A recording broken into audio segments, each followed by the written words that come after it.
My name is Melissa Carter. I'm 33 years old, and for as long as I can remember, my family treated me like their maid. Not their daughter, not their sister, their maid. Every Christmas, Thanksgiving, and birthday, my parents would beam at my younger sister Emily, showering her with gifts, praise, and attention. Meanwhile, I was in the kitchen, scrubbing pans, refilling drinks, setting tables. I wasn't the guest. I was the help. And the worst part? I let it happen for years. But last Christmas, everything changed. It started with one phone call, the same way it always did. I was folding clothes into my suitcase in my small but sunlit apartment in New York when my phone buzzed. The caller ID flashed. Mom. I almost didn't pick up. I already knew what she wanted.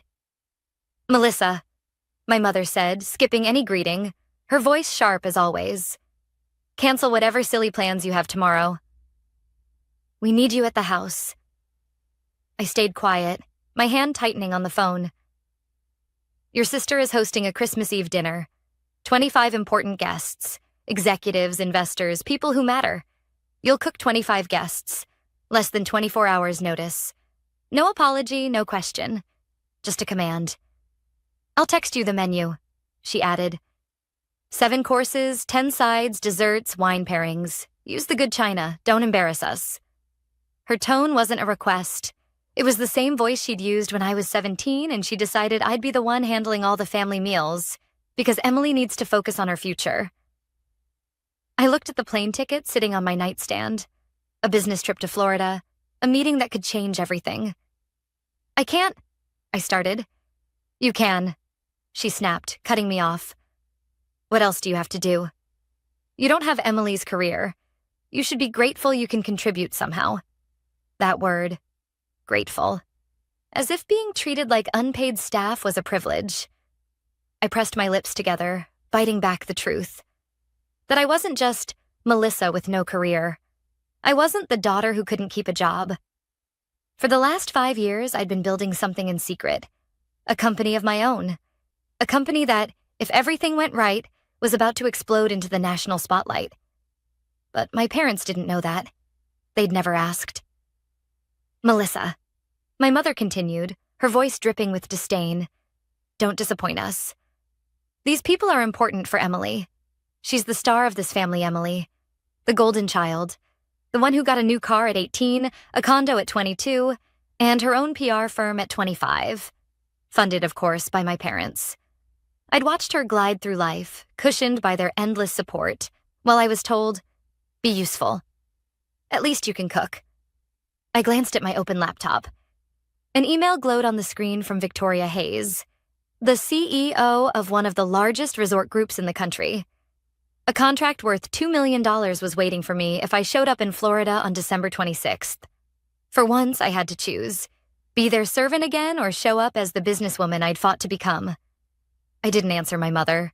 I simply ended the call. By midnight, my suitcase was zipped, my documents neatly packed, my flight confirmed. As I slid into bed, memories surged back like waves crashing over me. The Thanksgiving when I was 19, I'd spent 12 hours in the kitchen only to overhear my father bragging to his friends. Emily's our pride. Melissa, she helps out in the kitchen. The Christmas when Emily was introduced to the family as our successful daughter in public relations, while I stood behind a tray of hors d'oeuvres. The summer I came home to find my childhood bedroom gutted, my trophies and books boxed up in the basement. The space had been converted into Emily's walk-in closet. Every moment was a reminder. In their eyes, I wasn't Melissa Carter, a person with dreams, skills, or ambition. I was just a pair of hands, but not anymore. This time, I wouldn't bend. As I set my alarm for the morning, I whispered into the dark, they'll finally see who I really am. Of course, I didn't know then just how spectacularly it would all unravel. That my mother's sneer, my sister's smirk, and their blind arrogance would collide with reality in front of the very people they wanted to impress.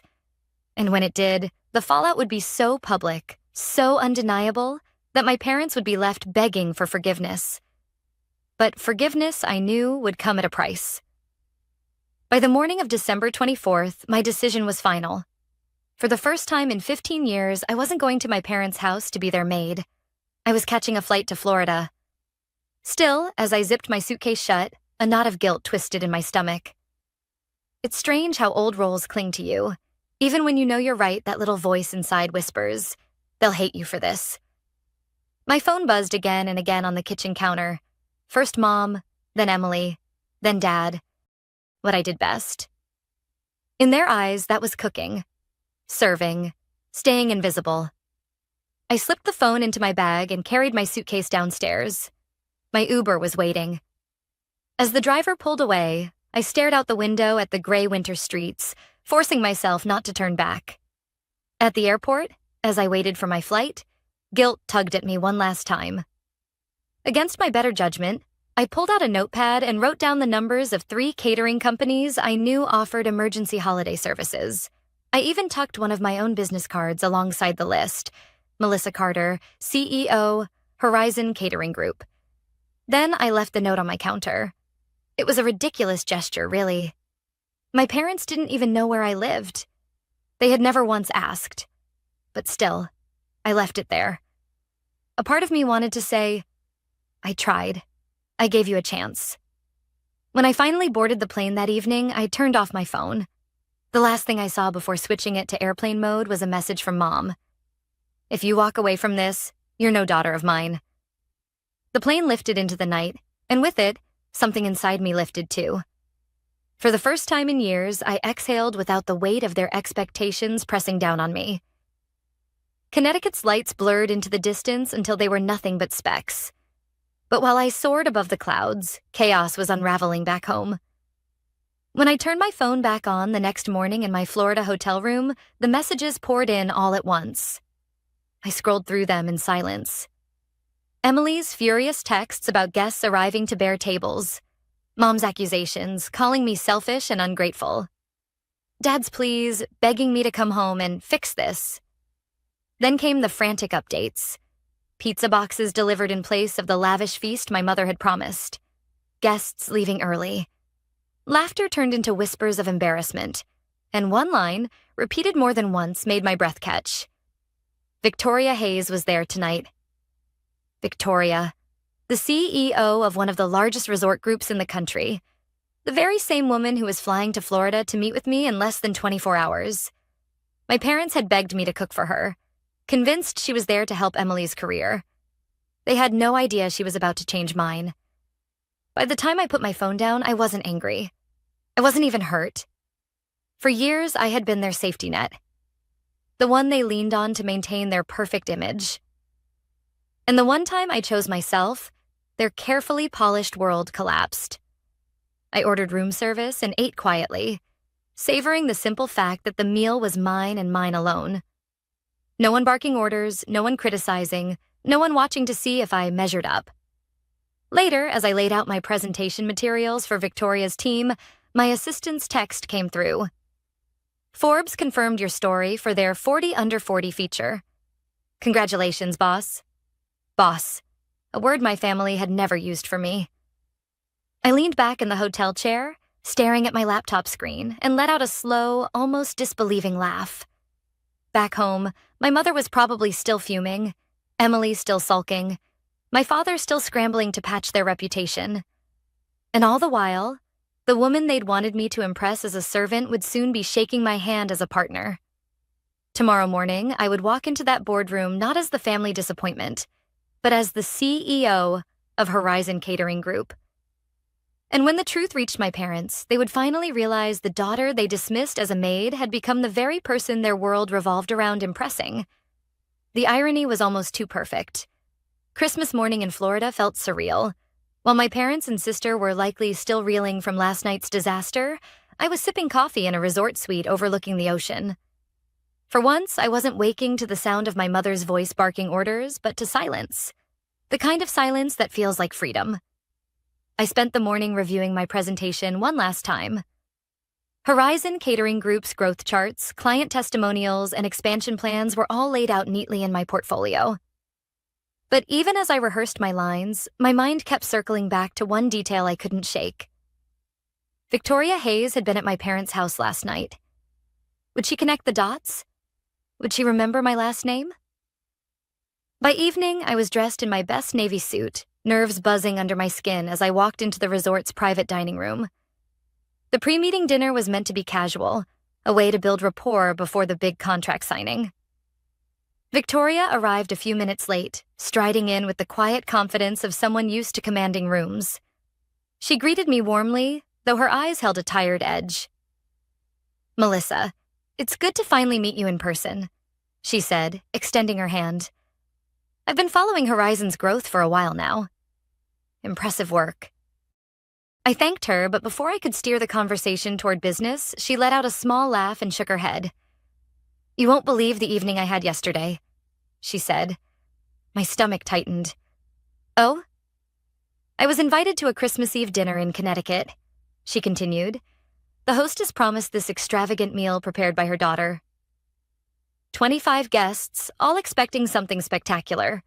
When we arrived, the kitchen was bare. Nothing was cooked. Eventually, they served pizza. On Waterford Crystal, no less, I kept my expression neutral, though my pulse quickened. That must have been unexpected. Unexpected is one word for it, Victoria said dryly. Unprofessional is another. The hostess spent most of the evening blaming her older daughter for the disaster, calling her unreliable, unstable, even unemployable. I couldn't get out of there fast enough. She reached into her bag and pulled out her phone. Someone even snapped a photo. She slid the screen toward me.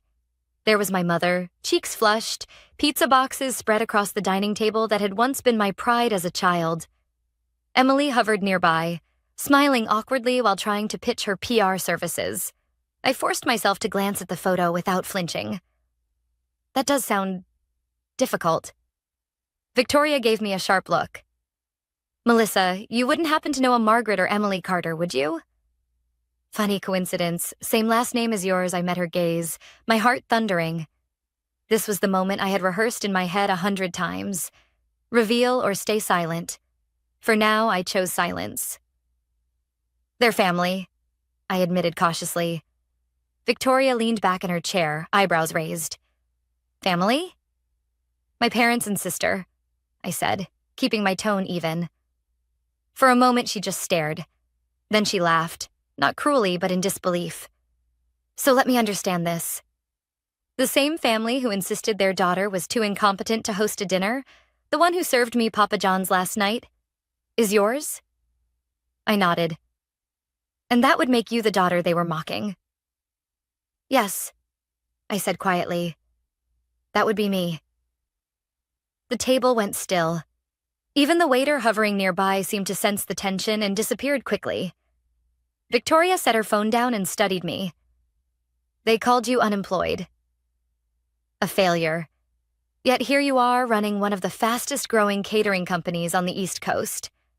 Why don't they know about you?" I swallowed hard. Because they never asked. For them, I was only useful when I was in the kitchen. They never cared about anything beyond that. For a long moment, Victoria said nothing. Then she shook her head slowly, a smile tugging at her lips. "Well, Melissa, that may be the most ironic story I've ever heard. Last night, they dismissed you in front of their guests. Tomorrow morning, I'll be signing a multi-million-dollar contract with you. Life does have a sense of humor, doesn't it?" Relief rushed through me so suddenly I almost laughed. Instead, I straightened my shoulders and said, "That's exactly why I chose to be here instead of in their kitchen." Victoria lifted her glass of wine. "To choices, then. The kind that change everything I raised my glass to," though my hand trembled slightly. Because while tonight felt like a victory, I knew the real reckoning hadn't even begun. My parents still had no idea who I had become. And when the truth finally hit them, it would shake the very foundation of the story they'd built about me for decades. The next morning, December 26th, I walked into Pinnacle Resort's boardroom with my portfolio tucked under my arm. My nerves hummed, but not from fear. For the first time in my life, I wasn't bracing for judgment from my family. I was stepping into a room where I would be valued for what I had built. Victoria Hayes and her team were already seated. She gave me a nod, and I began my presentation. Horizon Catering Group's journey, our growth from a $5,000 seed investment into a multi-million-dollar company, our client list, and our plans for expansion. My voice stayed steady, my slides crisp, my points clear. By the time I finished, the boardroom was quiet, the kind of quiet that comes before a decision is made. Victoria broke the silence first. Impressive. You've built this without investors? I nodded. No loans, no family money, no shortcuts. Just hard work and a team that believes in what we do. One of her executives, a man in a gray suit, leaned forward. And your family? Do they play any role in Horizon? The question hung in the air. I hesitated, then shook my head. No. My family has never been involved in my business. They don't even really know about it. Victoria gave a knowing smile. That much became clear to me last night. Before I could respond, her assistant hurried into the room with an iPad in hand. Ms. Hayes, you'll want to see this, she said. Victoria tapped the screen. Her expression shifted from curiosity to shock, then to something like disbelief. She turned the tablet toward me. On the screen was a LinkedIn post already gaining traction. A photo from the disaster at my parents' house. Pizza boxes stacked on fine china, my mother looking flustered, my sister trying to smile through it.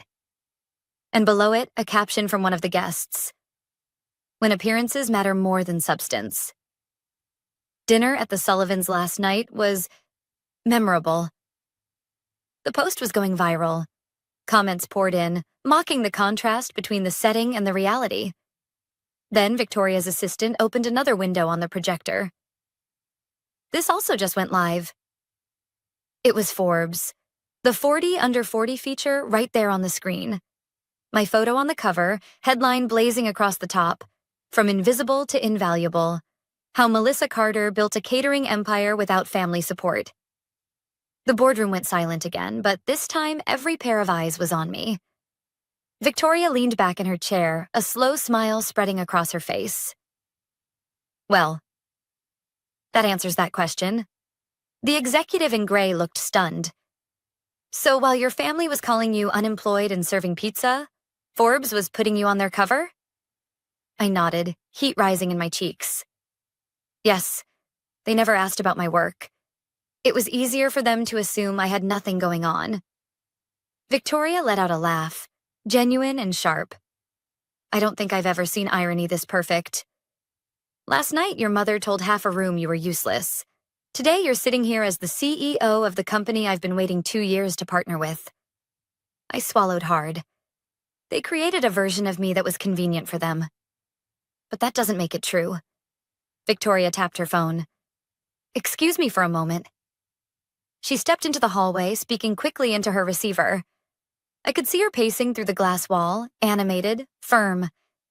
When she returned, she looked amused. I just spoke to your mother, she said calmly. My stomach dropped. You what?